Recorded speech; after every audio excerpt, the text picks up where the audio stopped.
Bismillahirrahmanirrahim.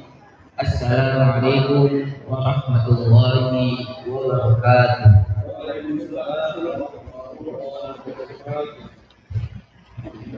Alhamdulillah rabbil alamin wa bihi nasta'in wa ala umuri dunya waddin.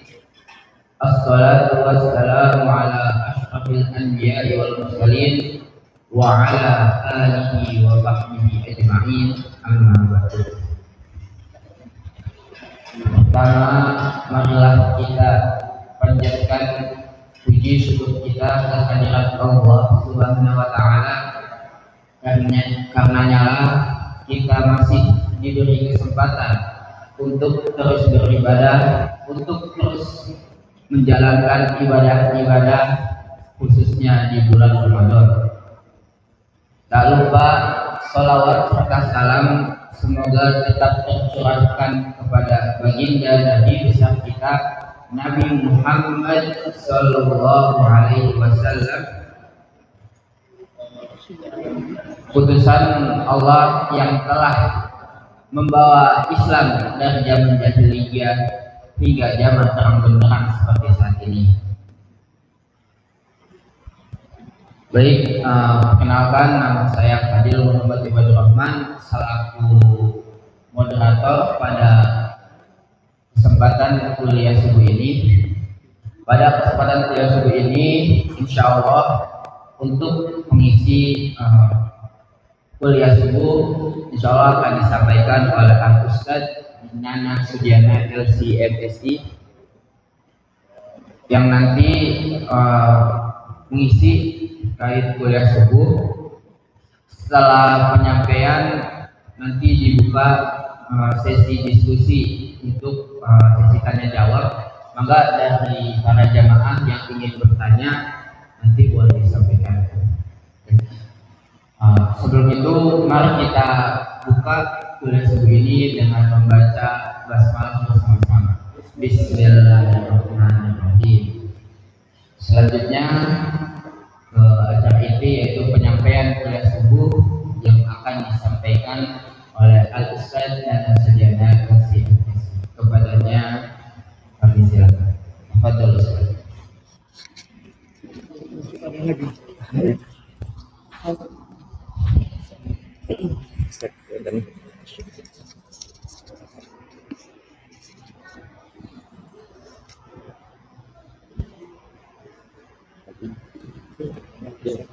Syuruh semua pakai ini aja lah. Bismillahirrahmanirrahim. Assalamualaikum warahmatullahi wabarakatuh. Bapak Ibu yang menjawab salam dengan semangat, hatinya gembira, wajahnya ceria, mudah-mudahan Allah mudahkan masuk ke dalam surga. Amin. Yang jawabnya cemberut, hatinya semerawut, mudah-mudahan ini pertanda Bapak Ibu cepat masuk angin. Amin. Assalamualaikum warahmatullahi wabarakatuh. Waalaikumsalam warahmatullahi wabarakatuh. Alhamdulillahilladzi allafa baina qulubina fa asbahna bi ni'matihi ikhwana. Asyhadu an la ilaha illallah wa asyhadu anna Muhammadan abduhu wa rasuluhu la nabiyya ba'dah. Allahumma salli wa sallim wa barik ala sayyidina wa maulana Muhammad ibni Abdillah wa ala alihi wa sahbihi wa mawalah. Qala Allah ta'ala fi kitabihil karim, a'udzu billahi minasy syaithanir rajim. Ya ayyuhalladzina amanu kutiba alaikumus shiyam kama kutiba alal ladzina min qablikum la'allakum tattaqun. Wa qala Rasul sallallahu alaihi wasallam, "Idza jaa Ramadan, futihat abwabul jannah wa ghuliqat abwabun niran wa sulsilatis syayatin." Shadaqallahul azim wa sadaqa rasuluhul karim. Fa insyaallah nahnu ala zalika minasyakirin wasyahidin wa naqulu ba'da zalik biqaulil hamdulillahi rabbil alamin. Hadirin para ibu dan para bapak jamaah subuh, yang mudah-mudahan subuh kita mendapatkan satu garansi dari Allah. Barang siapa yang mendapatkan subuh berjamaah, fahuwa fi zimmatillah, maka hidupnya, kebutuhannya berada dalam tanggungan Allah. Dan Bapak Ibu, nikmat itu adalah satu dari sedemikian banyak nikmat yang begitu besar. Nikmat-nikmat sebelumnya, Allah membangunkan kita, Allah menggerakkan kita untuk santap sahur. Sudah bernilai ibadah. Tasaharu, makan sahur. Fa inna fis sahuril barakah, karena dalam sahur yang disantap ada keberkahan. Lanjut, kita dipanggil oleh Allah. Hayya 'alas shalah.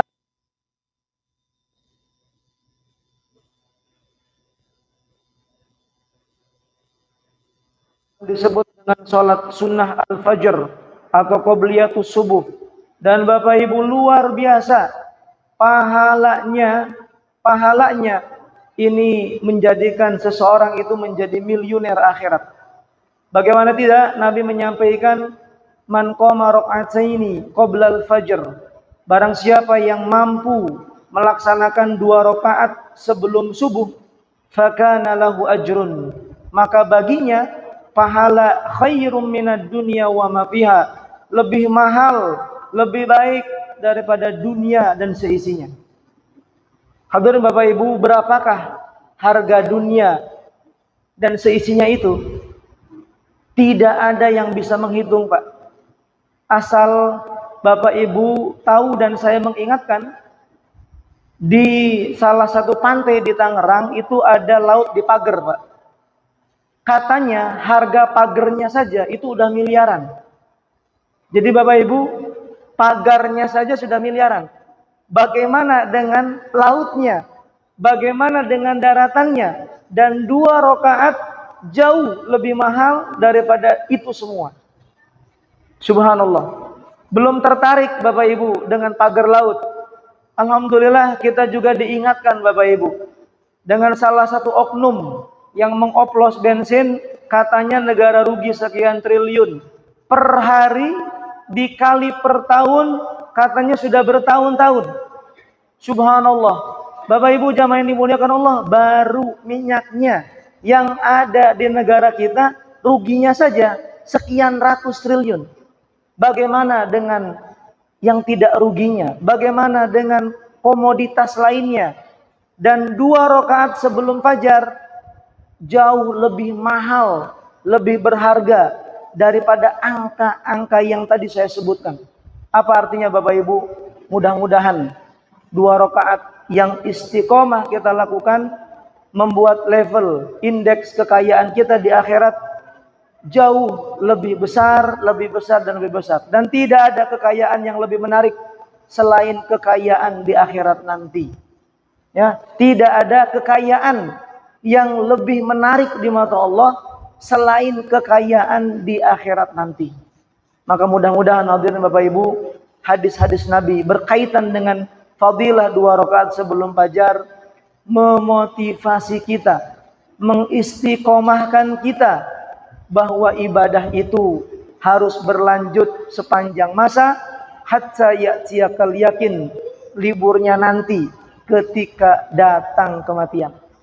Kemudian Bapak Ibu, alhamdulillah kita berlanjut dengan subuh berjamaah. Bagaimana subuh berjamaah? Subhanallah. Ya, itu Isya berjamaah pahalanya setengah malam, dianggap orang yang sedang sholat terus. Dan subuh berjamaah itu tercatat pahalanya seperti orang yang sholat 1 malam full. Dan sejauh ini Bapak Ibu, belum saya temukan ada orang dari Isya sampai dengan subuh sholatnya terus-terusan nggak pakai berhenti. Di Mesir ada 1 malam itu 1 khatam, Pak. Letaknya di provinsi Tonto, agak jauh daripada Kairo.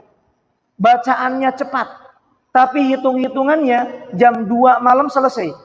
Apa artinya? Luar biasa. Subuh berjamaah itu hitung-hitungan pahalanya, dia start dari mulai awal malam sampai datang akhir malam, maghrib sampai subuh, tercatat sholat terus.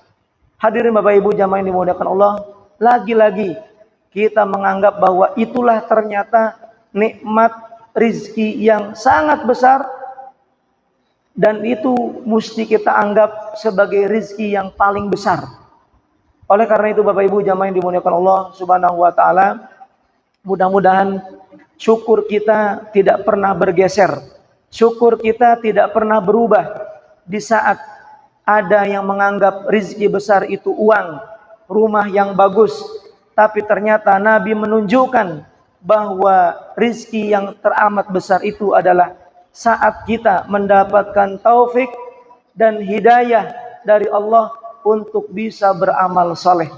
Sampai diantaranya adalah duduknya kita hari ini, jika diniatkan sebagai duduk thalabul ilm, Nabi menyampaikan satu jaminan, man salaka tariqan yaltamisu fihi ilman sahalallahu lahu tariqan ilal jannah.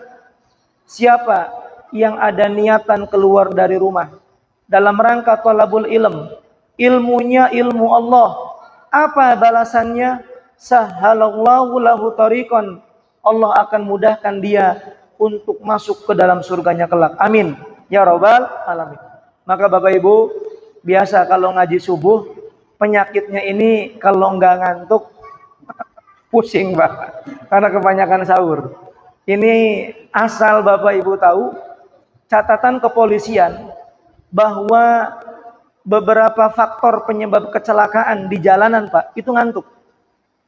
Jadi kalau naik motor, naik mobil, ngantuk saja ada resiko. Padahal tujuannya bukan ke surga Pak. Cirebon, Indramayu, Cirebon, itu bisa bahaya, celaka di jalan.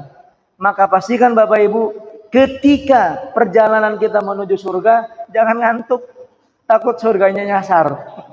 Nah, jadi mudah-mudahan kita semua paham dengan itu semua. Hadirin Bapak Ibu jamaah dimuliakan Allah, mari bersama-sama kita juga menyampaikan sholawat dan salam kita kepada junjungan terbaik kita, Baginda Muhammad sallallahu alaihi wasallam. Nabi yang luar biasa, tak mesti diragukan bagaimana cinta kasihnya, sayangnya, harisun ala ummatih. Dan kita merasakan itu Bapak Ibu. Kita Masya Allah mendapatkan keutamaan sebagai umat Nabi Muhammad, umat yang paling beruntung. Dan hitung-hitungan ekonomi Bapak Ibu, untung itu modalnya sedikit, untungnya banyak. Daripada modalnya banyak, untungnya sedikit. Umur kita, kata Nabi, baina sittina ila sab'in, antara 60 sampai 70 tahun. Faman ajaza aqal, yang lewat dari itu begitu sedikit. Dan subhanallah, riwayat ini tidak mesti membuat kita iri dengan panjangnya umat Nabi Nuh, dengan panjang umurnya umat Nabi Musa. Kenapa? Di umur kita yang hanya 60 sampai 70 tahun, rata-ratanya Bapak Ibu, Allah sematkan amal yang begitu panjang, amal yang begitu berlipat. Di antaranya adalah keutamaan bulan suci Ramadan. Hadirin Bapak Ibu jamaah yang dimuliakan Allah, ya, hanya terjadi di umat baginda Nabi Muhammad ada yang disebut dengan malam Lailatul Qadar. Dan malam itu terjadi tahunan di bulan suci Ramadan. Sebelum Lailatul Qadarnya ketemu di 10 malam terakhir, di Bulan ini juga Bapak Ibu, Nabi menyampaikan, yudha'af amalu ummati ilal asri au sab'i mi'ati dhi'fin. Dilipat gandakan amalan daripada umatku di bulan ini 10 sampai dengan 100 kali lipat. Illa saum, kecuali puasa.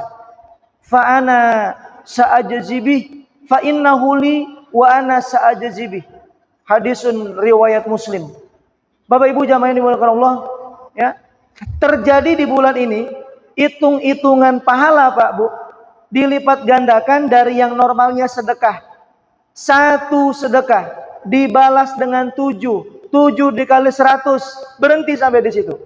Tapi di bulan suci Ramadan ada pengkali lipatan dari 10 sampai dengan 700 kali lipat.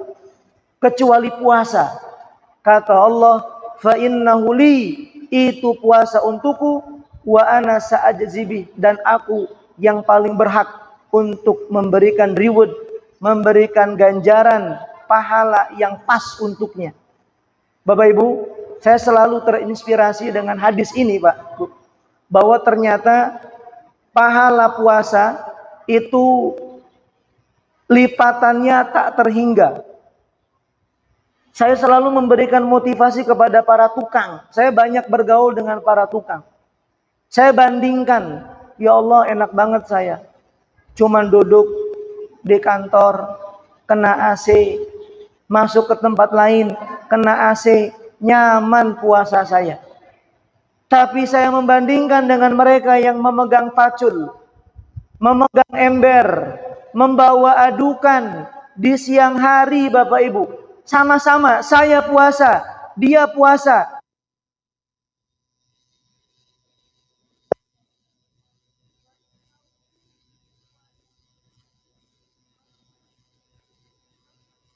So, proses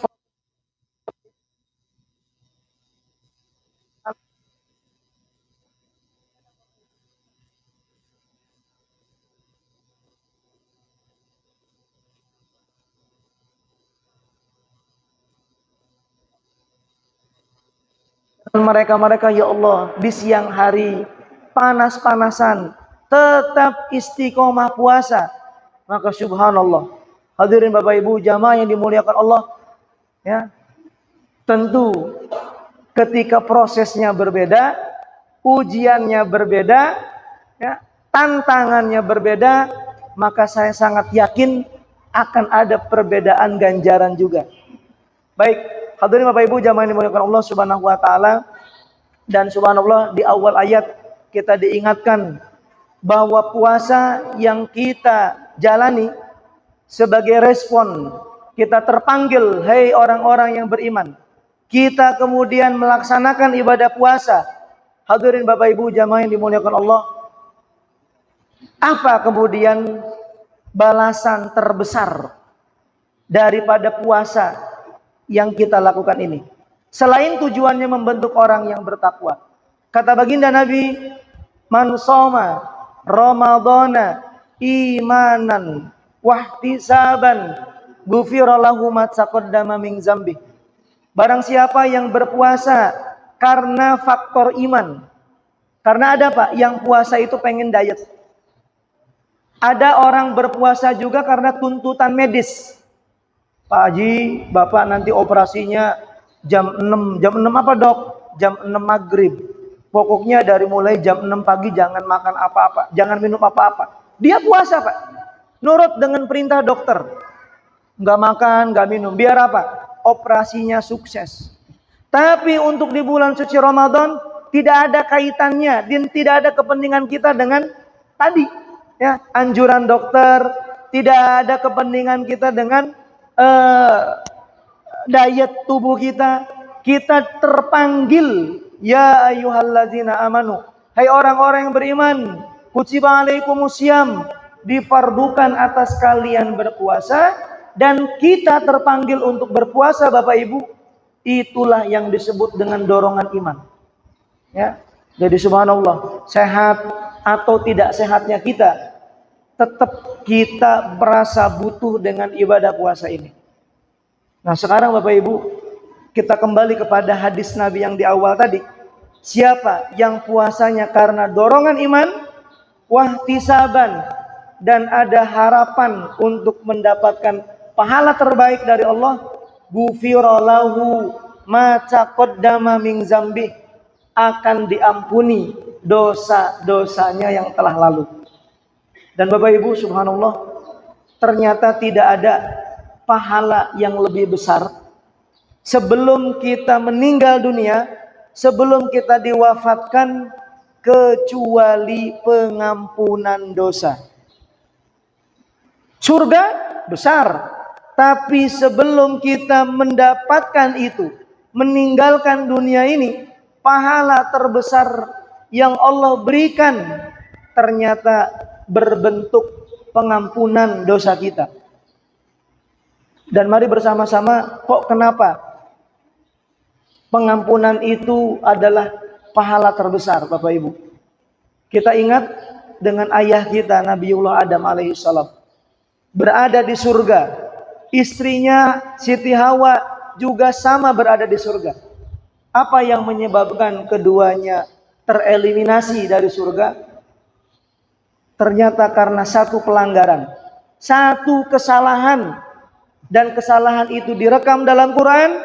Wala taqrabu hadhihi syajarah, jangan kalian dekati pohon ini, karena tergoda oleh konspirasi iblis. Keduanya melanggar aturan Allah, dan yang dilanggar cuma satu aturan, keluar dia dari surga. Bapak Ibu, tentu kalau boleh dibuat studi banding, dosa kita Pak dengan dosa Nabi Adam Bu, banyakan mana? Ya banyakan kita. Banyakan kita. Nabi Adam hanya satu kesalahan keluar dari surga.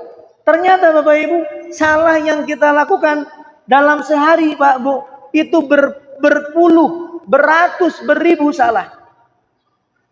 Jadi salah-salah itu adalah nanti penghalang, hijab, ya, yang tidak memungkinkan pintu surga dibuka, dan salah satu kiat agar salah itu diampuni, diantaranya kita berpuasa di bulan suci Ramadan. Dan satu paket Bapak Ibu, dalam ibadah yang disunahkan, Nabi pun menyampaikan, wa man qama ramadhana imanan wahtisaban ghufira lahu ma taqaddama min dzambi. Barang siapa yang tarawihnya, yang tahajudnya, witirnya karena iman dan harapan pahala dari Allah, ghufira lahu ma taqaddama min dzambi, diampuni dosa-dosa yang telah lalu. Jadi subhanallah, siangnya dipakai puasa wajib, malamnya digunakan untuk qiyam Ramadan yang sunnah.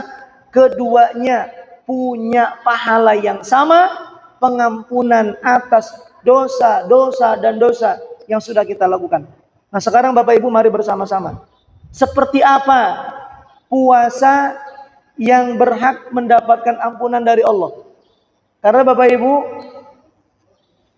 terkadang kita itu lebih takut dengan batalnya puasa daripada bocornya, rusaknya pahala puasa kita. Yang biasa wudunya kumur-kumur, yang biasa wudunya itu istinsyaq, istintar, air dimasukkan ke hidung, hati-hati banget. Yang biasanya gosok gigi, pengen gosok gigi kadang-kadang mikir, kira-kira ini apa nih dampaknya dengan puasa saya? Ya, jadi kadang-kadang mungkin kumur-kumur Pak, masih ada rasa-rasa payau.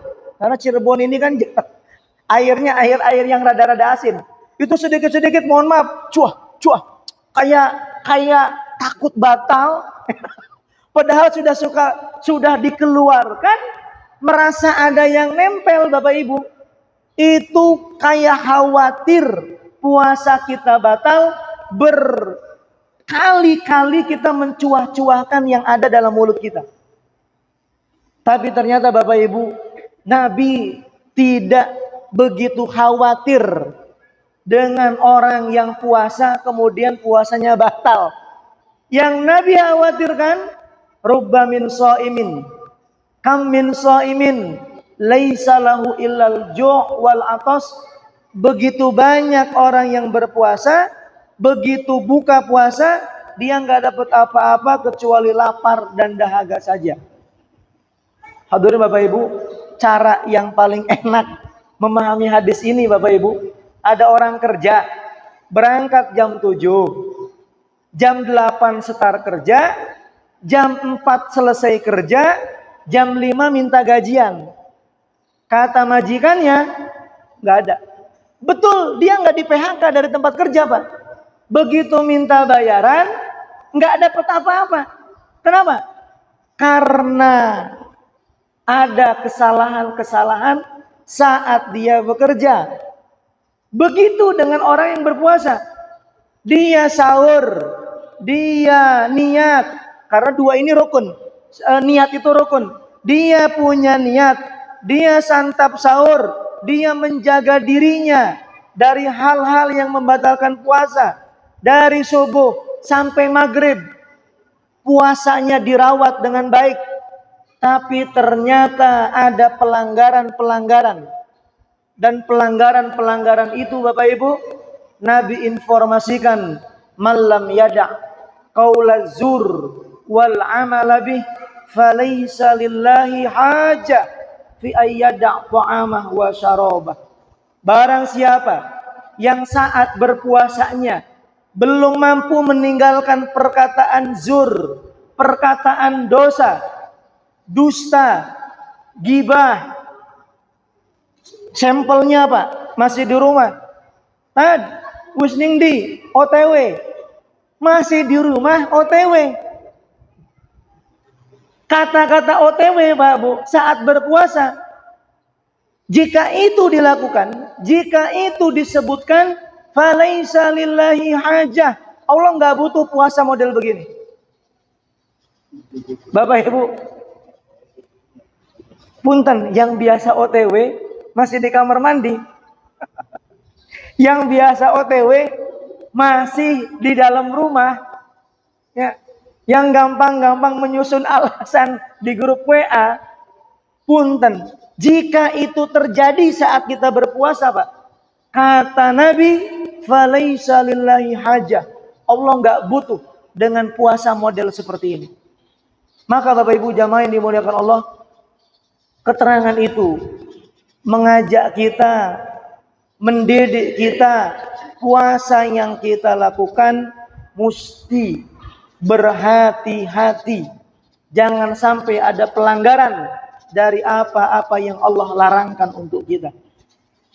Jadi puasa fikihnya tidak makan, tidak minum. Tapi puasa imannya kita tidak mengerjakan perkataan, perbuatan yang mengandung unsur dosa.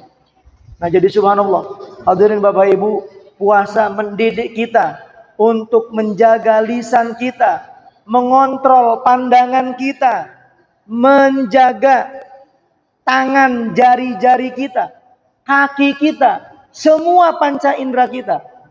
Kalau sampai ada pelanggaran-pelanggaran, mohon maaf, Allah nggak butuh.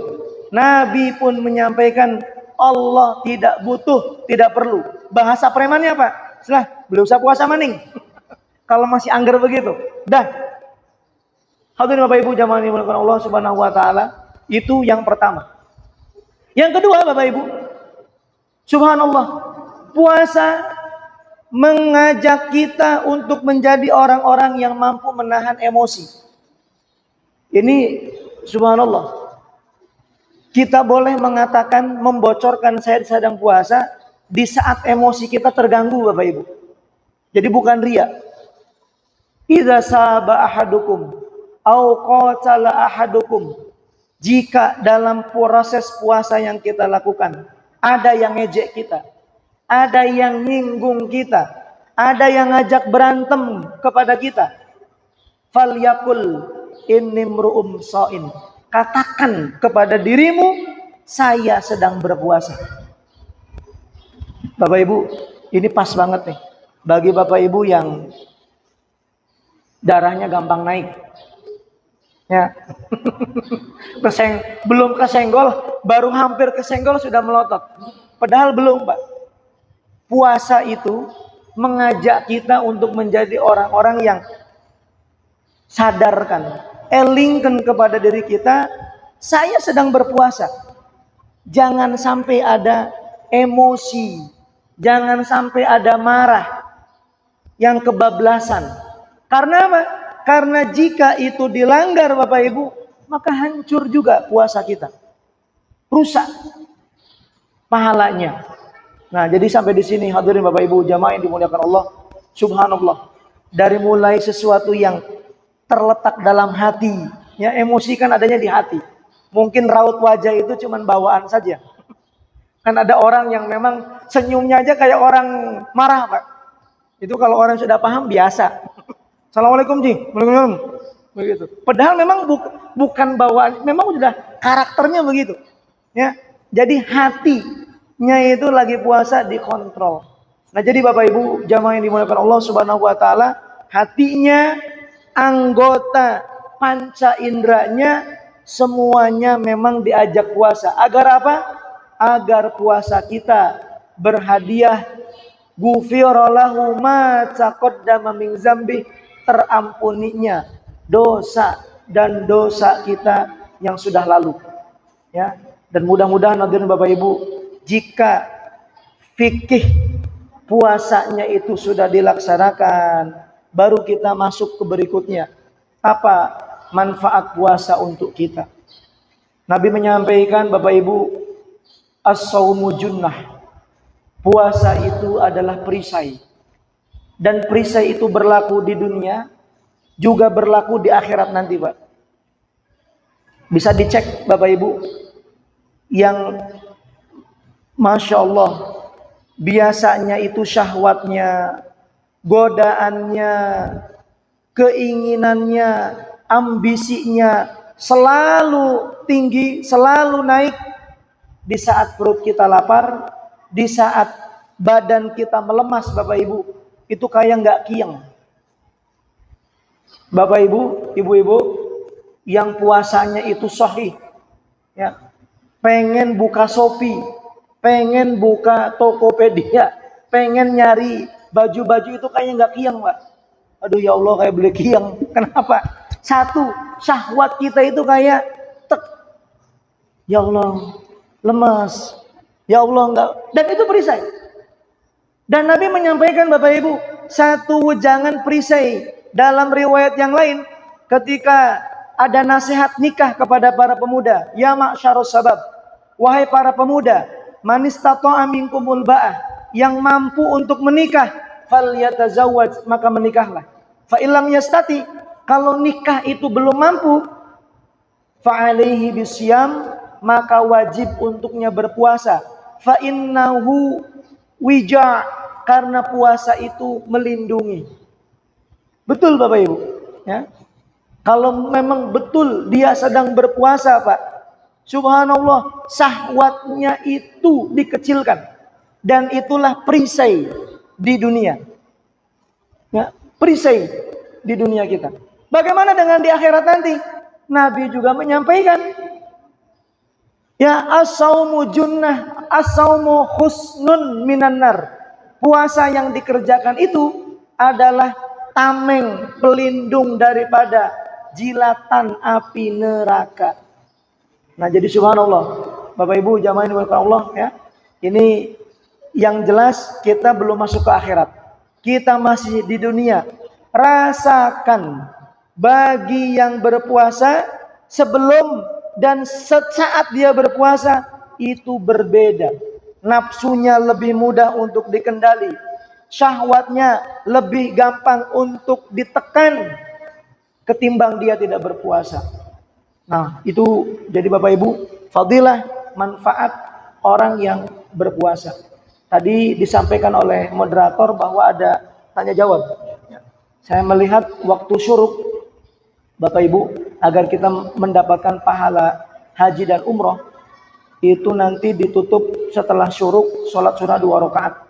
Jadi ini ada waktu 10 menit karena saya lihat ke Kiai Google, syuruknya adalah jam 6 kurang 9 menit. Maka sampai di sini saya mencukupkan diri untuk dibuka sesi tanya jawab. Fadhal insyaallah.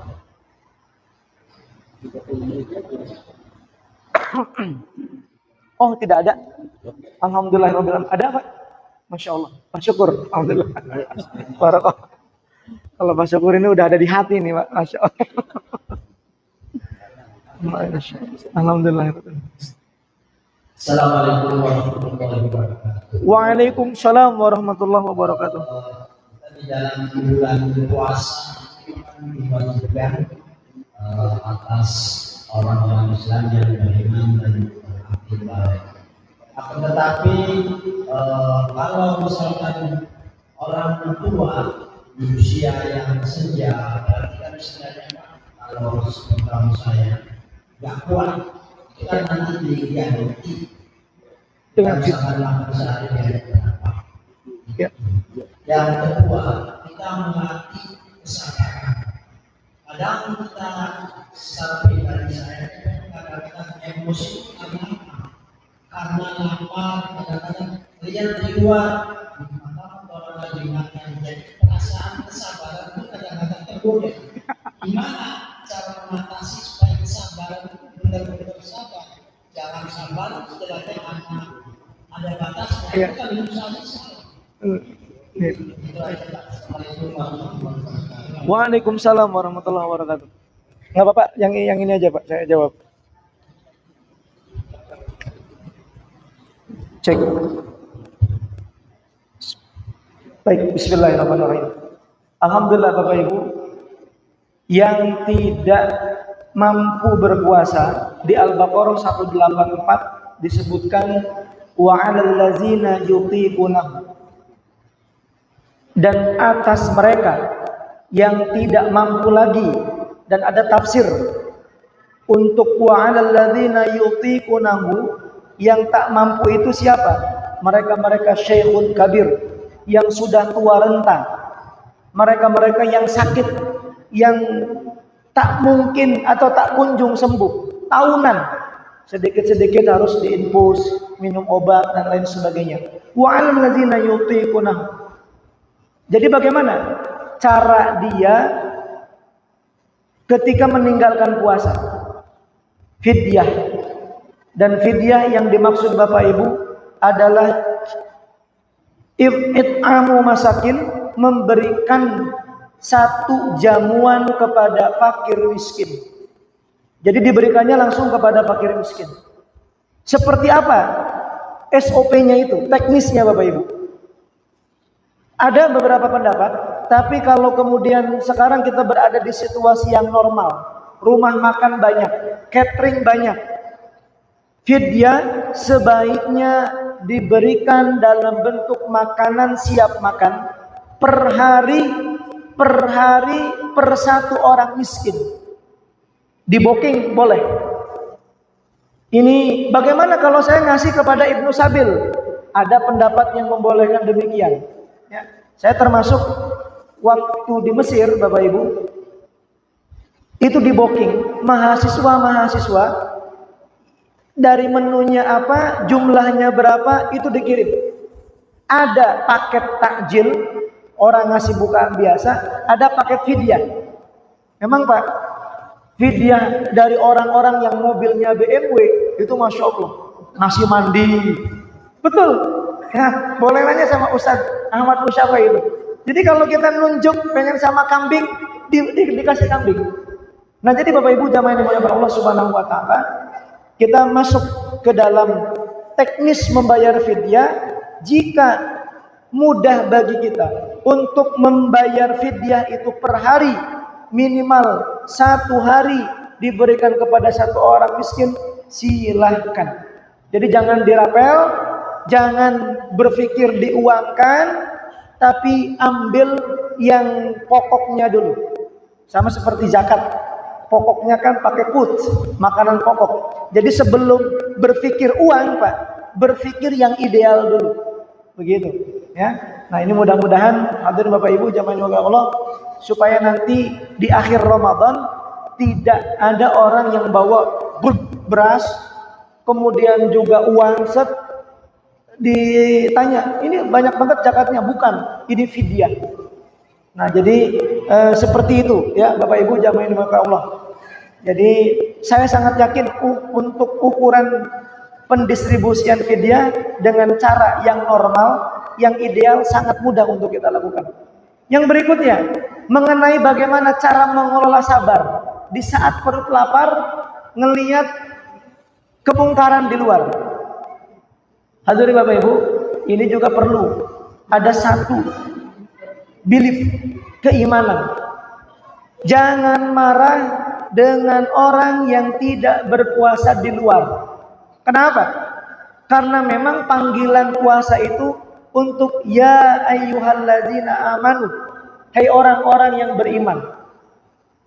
Berapa banyak warga kapuk ketika yang dipanggilnya ya ayyuhalladzina amanu, yang nengok cukup yang iman, Pak.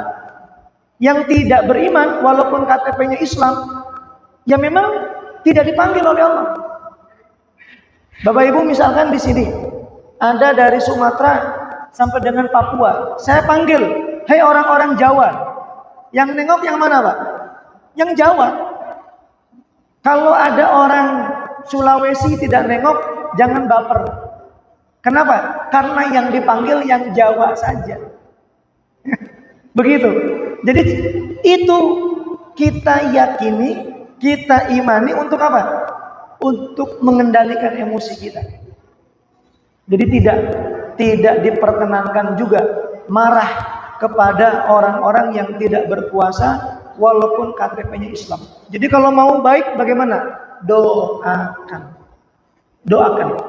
Allahumma hdihi, ya Allah, berikanlah petunjuk untuknya agar yang KTP-nya Islam naik level menjadi iman di hatinya. Kurang lebih begitu Pak Syukur ya. Masya Allah. Jadi mudah-mudahan. Pak, kalau anak saya nggak marah gimana? Anak saya yang tidak puasa gimana? Ya saya tentu marah. Kenapa? Karena selain panggilan iman, ini darah daging saya. Jadi di situ Bapak Ibu, gunakanlah man ra'a minkum munkaran falyughayyirhu biyadihi. Jika kita melihat kemungkaran, rubah dengan tangan kita. Ya anak kita bisa rubah, selentik, jewer, nggak apa-apa Pak. Mumpung masih kecil belum bisa lapor polisi. Karena kalau sudah gede Pak, lapor polisi, bayar kan begitu. Lagunya begitu. Wallahu a'lam bishawab. Baik, ada lagi yang lain Bapak Ibu? Waalaikumsalam.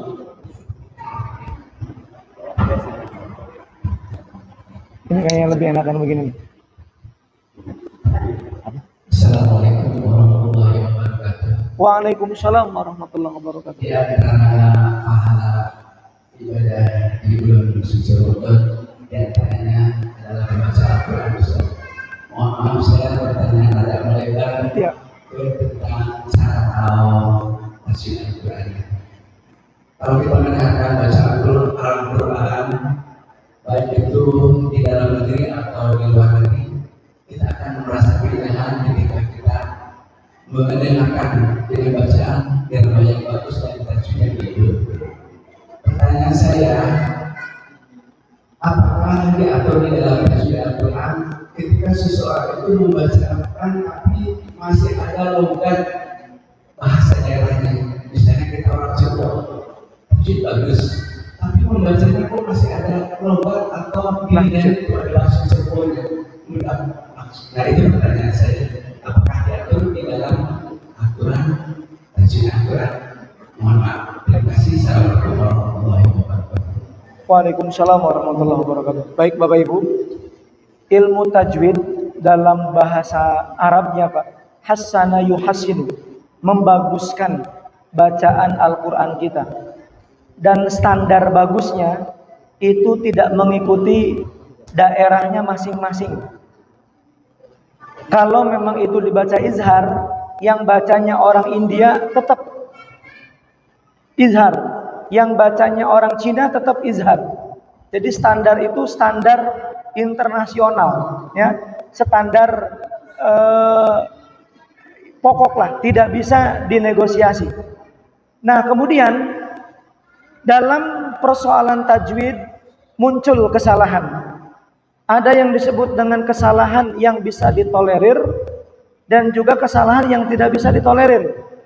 Namanya lahnul jalli dan lahnul khafi. Nah, Bapak Ibu, untuk kesalahan-kesalahan yang bisa ditolerir, misalkan kurang hamsnya, ca, itu kan huruf punya sifat. Kemudian orang fa itu ada desahan. Ya. Nah, bahasa Arab Pak menyebut ini hams, sifat min muwasafatil huruf. Saya orang Sunda Pak, baru bisa fa itu waktu kuliah. Sebelum kuliah Pak. Pokoknya Bapak Ibu jangan mengatakan orang Sunda itu nggak bisa fa, itu fitnah. Nah, gitu kan. Jangan mengatakan orang Sunda nggak bisa fa, itu fitnah. Nah, hadirin Bapak Ibu, yang model-model begitu, fa, ta, kemudian kurang sifat-sifatnya itu masih bisa ditolerir. Apalagi dengan huruf bo, ya, menggelembungkan rongga mulut. Itu kemudian tidak semua kita bisa melakukan itu masih bisa ditolerir. Yang fatal adalah ketika panjang dibaca pendek, pendek dipanjangkan. Sama-sama Bapak Ibu, sama-sama ya. Bacaannya adalah illa. Ini tasdid dengan tidak tasdid. Illa dengan ila. Ini sama. Tasdid panjang pendek ini bagian daripada lahnul jali. Kalau itu salah, kesalahannya fatal. Apa artinya illa? Kecuali. Apa artinya ila? Menuju. Ya, ada di surat Ad-Duha. Ini saya sering kalau ketemu di sebelah sana Pak. Orang baca mustinya wala saufa yu'tika. La-nya pendek. La-nya dipanjangkan. Beda enggak? Beda jauh Pak. La yang pendek itu artinya la li ta'kid dan sungguh akan diberikan untuk keridhaan Allah wala saufa. Tapi ketika dibacanya panjang wala saufa dan tidak akan diberikan kepadamu keridhaan Allah. Nah, jadi subhanallah sampai di situ. Jadi adapun logat-logat kemudian bismillahirrahmanirrahim. Sudah ngajinya enggak begitu. Kok orang Kempek begitu? Boleh. Kan begitu. Ya. Yang Sunda bagaimana misalkan? Cuman mohon maaf, jangan memaksakan Quran untuk dinusantarakan. Iyyaka na'budu wa nah itu contoh yang jangan ditiru Bapak Ibu, ya. Nah, jadi Bapak Ibu jemaah ini Allah, walaupun ada mura'atut tajwid, ada disiplin tajwid yang dijaga, tapi ketika itu kok lahjahnya dinusantarakan sengaja. Apa masalahnya ketika Quran dibaca dengan iyyaka na'budu wa iyyaka nasta'in? Kok harus dibuat manuk dadali? Nah, begitu. Ya, kurang lebih begitu Bapak Ibu. Mudah-mudahan semua kita paham ya. Jadi untuk Quran Bapak Ibu, udahlah. Bagaimana kita diajarkan Quran, bagaimana kita mendengarkan Quran, copy paste saja. Ya, tidak mesti ada inovasi-inovasi berlanjut. Dan untuk menginovasikan lebih repot, lebih pusing. Ya, lebih enakan plagiat saja. Oh, ternyata ikhfa itu dibacaannya samar, hampir mendengung. Oh, ternyata iqlab itu memasukkan nun ke dalam ba. Jadi mim ba'di bukan lagi min ba'di. Di sana sudah tertutup ruang-ruang inovasi dalam membaca Quran. Yang ada Bapak Ibu cukup untuk Quran copy paste, ya, copy paste. Karena kalau tidak begitu Pak, ada tuh, Ustadz saya sih pengennya baca Quran itu sesuai dengan turunnya ayat. Dari mulai Iqra bismi rabbikal ladzi khalaq, khalaqal insana min 'alaq, Iqra wa rabbukal akram, alladzi 'allama bil qalam, 'allamal insana ma lam ya'lam. Dia enggak lanjut ke ayat ke-6. Dia lanjut ke Al-Muzammil. Ya ayyuhal muzammil qumil laila illa qalila. Berhenti di ayat yang ke-7, lanjut ke Al-Mudassir. Udah, Bapak Ibu. Malaikat sudah ngasih contoh. Al-Fatihah dulu, ke Al-Baqarah dan seterusnya. Ya, walaupun memang urutannya begitu, tapi kita tidak dianjurkan untuk kembali mengikuti bagaimana bacaan-bacaan itu seperti turunnya wahyu. Wallahu a'lam bishawab. Jadi mudah-mudahan itu Bapak Ibu yang bisa disampaikan. Saya kira cukup. Ini sudah jam 6.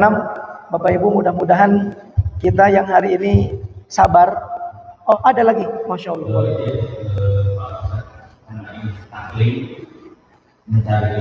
Boleh. Masya Allah. Masya Allah. Boleh. Barakallah. Masya Allah. Masya Allah. Siapa dosen lah, Masya Allah.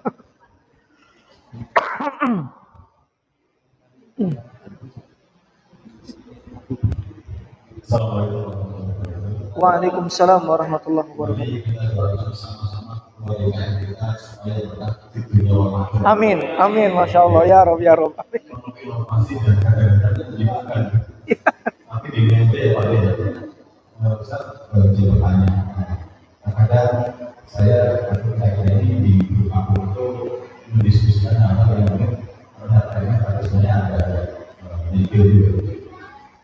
Ini dikotomi versi antara kesolehan religi dengan kesolehan sosial.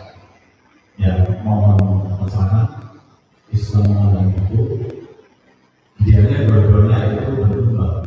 Jadi kadang-kadang kita untuk menyeimbangkan itu sulit.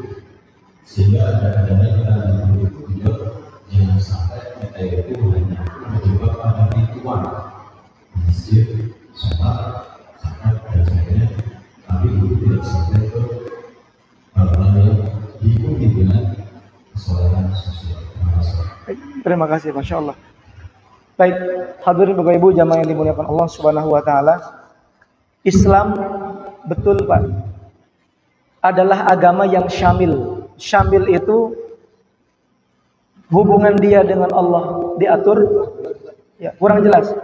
Enakan pakai yang itu loh kalau kata saya. Lebih empuk. Mohon izin Pak DKM ganti mic. Masya Allah. Hadirin Bapak Ibu, Islam adalah agama yang syamil, menyeluruh. Tak hanya mengajarkan kita saya mesti baik dengan Allah, berhenti.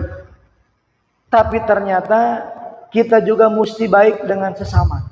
Bisa dicek di surat Al-Ma'un, ayat yang berbicara para pendusta agama. Bismillahirrahmanirrahim. Ara'aital ladzi yukazzibu biddin. Tahukah kalian siapa para pendusta agama itu? Ini yang versi Allah, ya. Versi Allah Bapak Ibu. Pendusta agama itu ranking satunya atau urutannya adalah ara'aital ladzi yukazzibu bidzin. Fadzalika yad'ul yatim. Pertama, mereka yang menelantarkan anak-anak yatim. Jadi Bapak Ibu, ini bukan tugas negara, tugas kita. Ketika Bapak Ibu ada yang menjadi pemangku kebijakan di negara, lebih wajib lagi. Karena dengan satu kali tanda tangan, bisa mengayomi ribuan anak-anak yatim. Kemudian sekarang persoalannya adalah, ngurusi anak yatim itu masalah sosial atau masalah kita dengan Allah? Ibadah mahdhah, itu sosial. Ya, jadi ranking 1, ternyata pendusta agama itu yang sosialnya nggak baik. Tahu ada anak yatim ditelantarkan. Kemudian wala yahuddu ala ta'amil miskin. Enggan berbagi, sharing dengan orang-orang miskin. Nah Bapak Ibu, sekarang kalau untuk melihat formulasi miskin Pak, tinggal tarik bagaimana ukuran miskin menurut Bank Dunia. Yang pendapatannya, mohon maaf, per hari di bawah sekian dolar. Dan ternyata kalau itu ditarik Pak, lebih dari setengah negara kita ini orang-orang miskin. Ya. Dan ternyata bermuamalah dengan mereka ini masalah sosial. Membantu, peduli, perhatian. Bahkan Nabi Bapak Ibu di akhir hayat itu menyampaikan sholat 2 kali.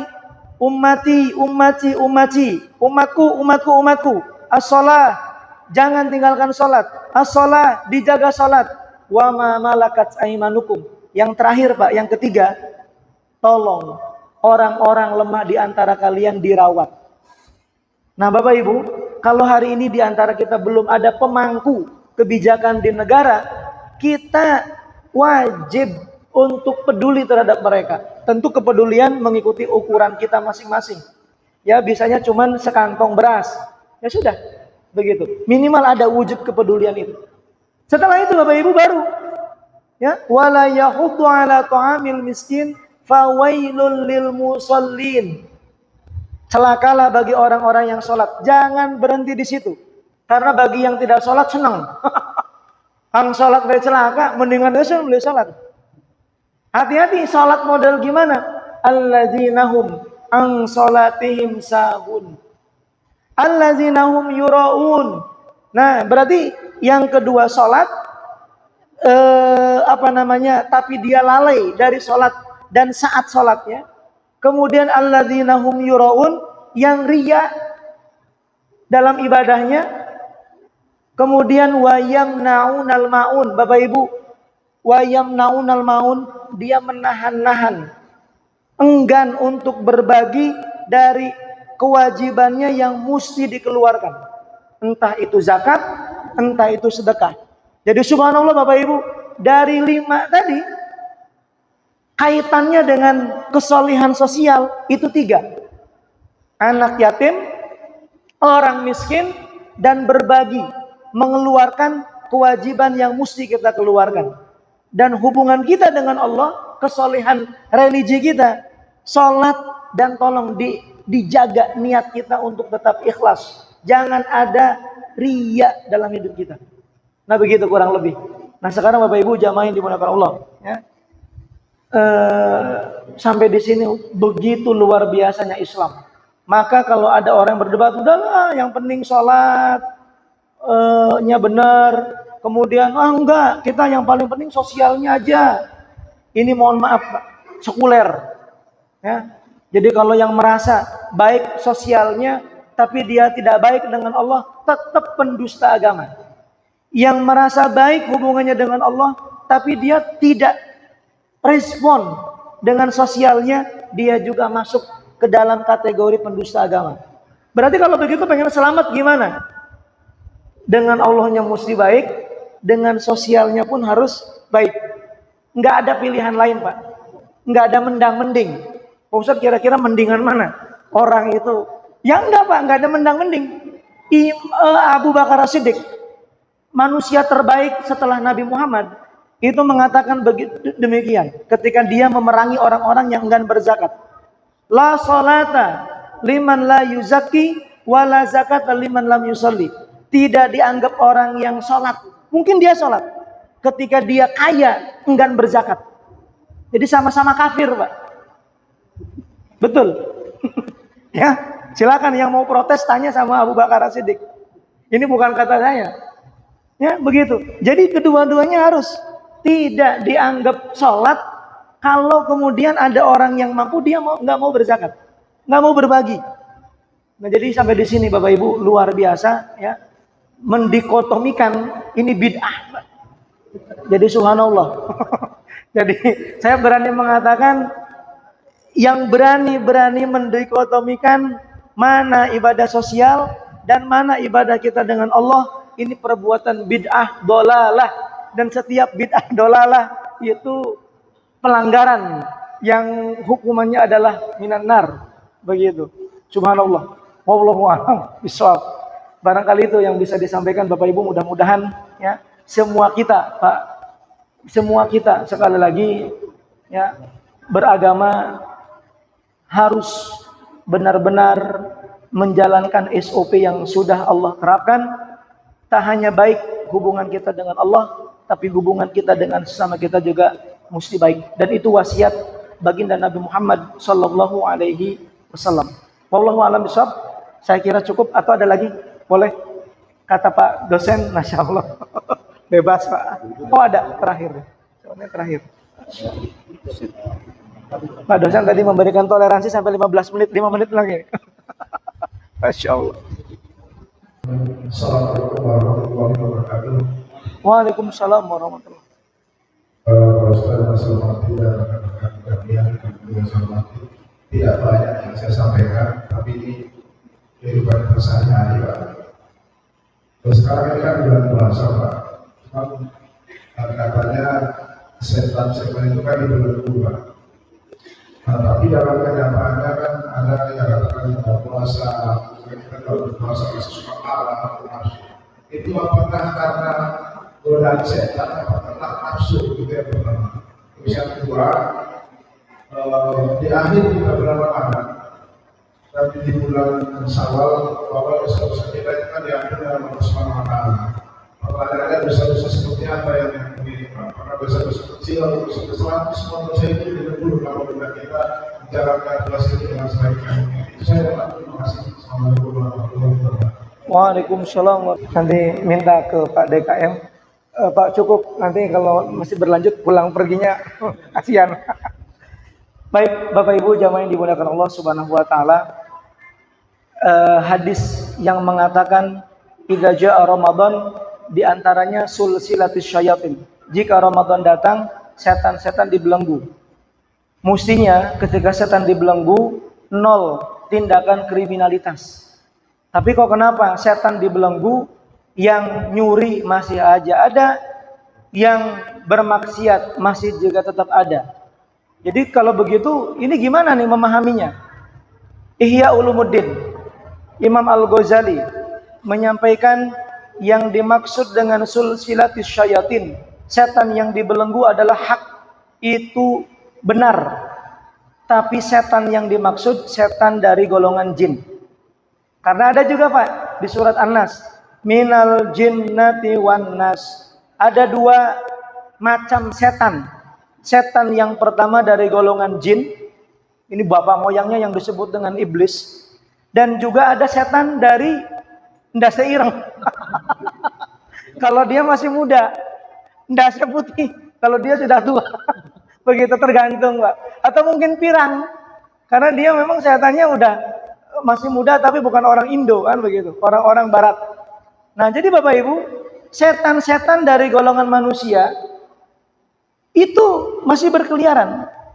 Ya, ada memang yang ketangkep sama KPK Pak. Cuman kan ini bukan setan-setan Ramadan, setan-setan minyak kan begitu.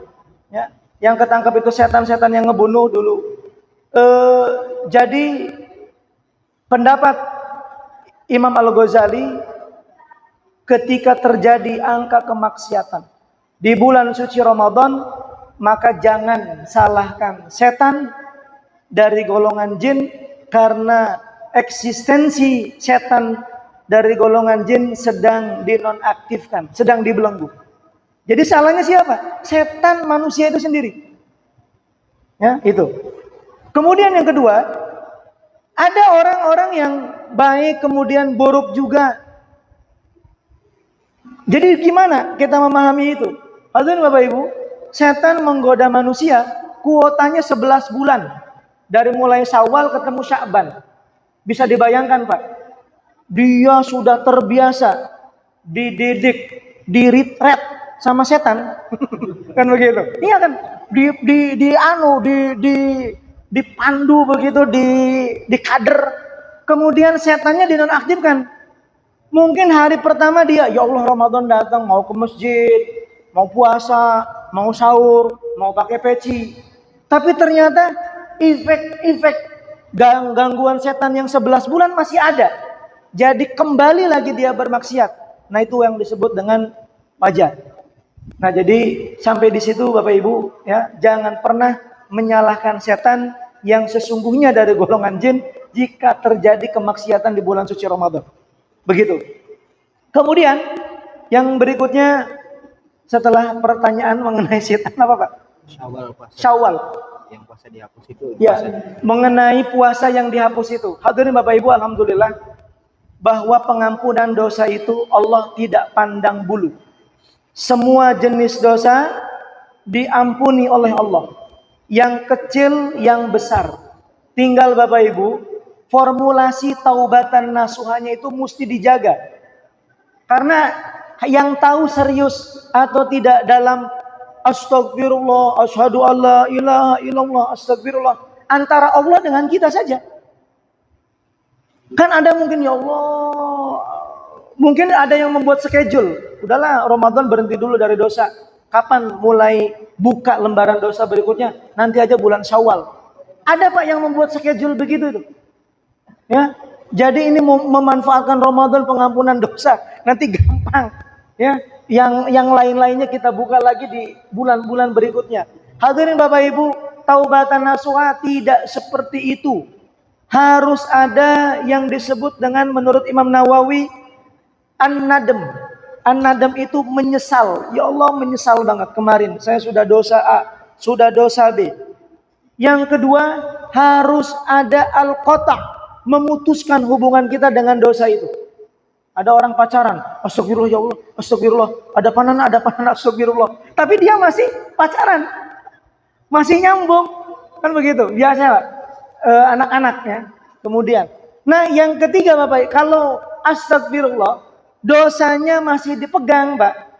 Astagfirullah Pak, buka YouTube, astagfirullah, astagfirullah, itu belum di close, itu belum taubat. Belum di uninstall, itu belum taubat. Belum di delete, itu belum taubat. Nah, jadi al-qata', putus. An-nadam ada, penyesalan, memutus ada. Nah, yang terakhir, ketika ini hubungannya dengan manusia, dengan Allah, al-azmu, berazam, alla ya'uda ilai, untuk tidak balik ke dalam dosa yang sama. Jadi mesti ada jijik. Kalau dia ingat dengan tempat A, di sini saya maksiat, ya Allah, jijik banget ya Allah. Jijik begitu. Para salaf soleh itu berapa kali disampaikan oleh Ibnu Jauzi, ada orang-orang yang pingsan begitu dia bernostalgia dengan dosanya Bapak Ibu. Pingsan itu. Ya Allah. Dia nggak bisa membayangkan bagaimana nanti aib ini dibuka. Nauzubillah. Ya. Nah, jadi Bapak Ibu, itu kalau hubungannya dengan Allah. Nah, Pak, yang repot hubungannya dengan manusia, Pak. +1. Jadi Bapak Ibu, yang merasa dosanya dengan sesama manusia, kaitannya dengan hutang piutang Pak, dengan puasa 70 tahun juga nggak akan selesai. Jadi kapan kelarnya? Ketika masalah itu terselesaikan. Kalau pinjam meminjam, balikin. Kalau hutang piutang, bayarkan. Baru selesai, baru terampuni. Kalau kan Nabi menyampaikan, ini pahala yang paling besar bagi orang-orang yang mati syahid. Itu sudah dibebaskan darinya hisab, sudah dibebaskan darinya segala bentuk fitnah akhirat. Tapi surga tidak akan dibuka sampai orang yang mati syahid jika masih punya sangkutan utang piutang. Nah, jadi sampai di sini hadirin Bapak Ibu, semua jenis dosa insya Allah diampuni, kecuali kalau ada permasalahan dengan ibnu Adam, dengan sesama manusia yang itu belum terselesaikan. Ya, jadi mudah-mudahan insya Allah Bapak Ibu menyelesaikan dengan manusia gampang Pak. Ya, tinggal terus terang gimana nih? Setelah win-win solution, cicil, nanti balikin lagi, ganti dengan yang baru, selesai Pak Bu. Dan insya Allah itu tidak akan merugikan kita, itu tidak akan mengurangi harta kita. Ya. Malah justru sebaliknya, kalau kita nahan, termasuk wayam naunal maun, mustinya bayar, aduh punten ya, duitnya konggo maning begitu, golongan, tarsok begitu. Itu bagian daripada yang sosialnya kurang baik. Ya, begitu. Wallahu a'lam bishawab. Baik Bapak Ibu, mari bersama-sama kita bertasyahud, beristighfar dan memohon ampun kepada Allah. Asyhadu an la ilaha illallah, astaghfirullah, nas'alukal jannata wa na'udzubika minan nar. Asyhadu an la ilaha illallah, astaghfirullah, nas'alukal jannata wa na'udzubika minan nar. Asyhadu an la ilaha illallah, astaghfirullah, nas'alukal jannata wa na'udzubika minan nar. Allahumma innaka afuwun tuhibbul afwa fa'fu anna. Allahumma innaka afuwun tuhibbul afwa fa'fu anna. Allahumma innaka afuwun tuhibbul afwa fa'fu anna ya karim. A'udzu billahi minasyaitonir rajim. Bismillahirrahmanirrahim. Alhamdulillahi rabbil alamin. Hamdan syakirin, hamdan na'imin, hamdan yuwafi ni'amahu wa yukafi'u mazidah. Ya Rabbana lakal hamdu kama yanbaghi li jalali wajhikal karim wa 'azimi sultanik. Rabbana zalamna anfusana wa illam taghfir lana wa tarhamna lanakunanna minal khasirin. Rabbana la tuzigh qulubana ba'da idh hadaytana wa hab lana min ladunka rahmah innaka antal wahhab. Rabbana iftah bainana wa baina qaumina bil haqq wa anta khairul fatihin. Rabbana hab lana min azwajina wa zurriyyatina qurrata a'yun waj'alna lil muttaqina imama. Ya hayyu ya qayyum bi rahmatika nastaghis. Allahumma aslih lana syu'unana kullah wa la tuqilna ila anfusina tarfatal uyun. Allahumma a'inna ala zikrik wa syukrik wa husna ibadatik. Ya Allah, ya Tuhan kami yang maha melihat, yang maha menatap, yang maha menyaksikan dengan seluruh amal yang kami lakukan. Ampuni ya Allah dosa-dosa kami, ampuni dosa dan khilaf kami, ampuni juga ya Allah dosa ibu bapak kami, ampuni kami semua ya Allah, ampuni kami semua ya Allah, ampuni kami semua ya Allah. Allahumma arinal haqqa haqqa warzuqna ittiba'ah wa arinal batil batil warzuqna ijtinabah. Rabbana taqabbal minna siyamana ruku'ana wa sujudana wa tilawatana min ayatikal karim. Ya Allah, terimalah amal ibadah kami, puasa kami, qiyam Ramadan kami, bacaan Quran kami ya Allah. Terima amal-amal tersebut ya Allah. Jadikanlah amal-amal tersebut sebagai pemberat beratnya kebaikan kami di akhirat nanti, beratnya timbangan kebaikan kami di mizan nanti. Dan juga ya Allah, jadikan amal-amal tersebut sebagai sebab masuknya kami ke dalam surgamu ya Allah. Jadikan ya Allah amal-amal tersebut menjadi sebab dijauhkannya kami dari neraka-Mu ya Allah. Jauhkan kami dari neraka-Mu ya Allah. Rabbana atina fid dunya hasanah wa fil akhirati hasanah wa qina azabannar wa qina azabannar wa qina azabannar. Subhana rabbika rabbil izzati amma yasifun wa salamun alal mursalin walhamdulillahi rabbil alamin. Bisirri wa bi barakati al-Fatihah. Bismillahirrahmanirrahim. Alhamdulillahi rabbil alamin. Ar-Rahmanir Rahim, Maliki Yaumiddin. Iyyaka na'budu wa iyyaka nasta'in. Ihdinas siratal mustaqim, siratal ladzina an'amta 'alaihim ghairil maghdubi 'alaihim waladdallin. Terima kasih Bapak Ibu. Mohon maaf atas segala kekurangan. Usikum wa nafsi bittaqwallah. Assalamualaikum warahmatullahi wabarakatuh. Baik, terima kasih banyak yang disampaikan Pak Ustadz Nana Sudiana Nasir yang telah memberikan kajiannya kepada kita semua. Semoga penyampaian beliau bisa memotivasi kita untuk terus meningkatkan kualitas ibadah kita, khususnya di bulan Ramadan. Amin, amin, amin, amin. Mungkin